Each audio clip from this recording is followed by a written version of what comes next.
நிறைய லேடிஸ் வந்து thyroid problem இருக்கும். தைராய்டு இருக்கிறதுனால என்ன ஆகும் அப்படின்னா அந்த வெயிட் அதிகமாக இருக்கும்.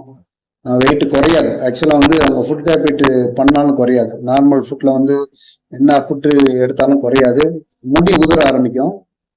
அந்த மாதிரி இருக்கிறவங்களுக்கு எப்படிலாம் வந்து சரி பண்ண முடியும் அப்படின்னா நம்ம சப்ளிமெண்ட்ஸ் அது மூலியமா சரி பண்ணலாம். ஏன் சரி பண்ணலாம்னா அந்த தைராய்டு சுரப்பி இருக்கும்.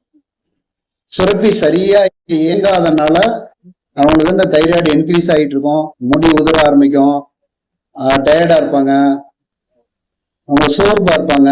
வெயிட் இன்க்ரீஸ் ஆகிட்டு இருக்கும். வெயிட் வந்து கிட்டே இருக்கும். அந்த மாதிரி ஒரு பீப்புள் வந்து சப்ளிமெண்ட்ஸ் எடுத்த மூலியமா அவங்க தைராய்டு வந்து கம்மியாக ஆரம்பிச்சிருக்கு. இப்போ அவங்க எடுத்துட்டு இந்த சப்ளிமெண்ட்ஸ் இதெல்லாம் வந்து ஒரு 1 மந்த் எடுத்துட்டு அவங்க வந்து டாக்டர்கிட்ட போய் செக் பண்ணும்போது அவர் ஆல்ரெடி வந்து இருந்ததை விட குறைச்சிருக்காங்க. ஏன்னா இவங்க வெயிட்டும் குறையுது, இந்த தைராய்டினுடைய சிம்டம்ஸும் கம்மியாக ஆரம்பிச்சிருக்கு.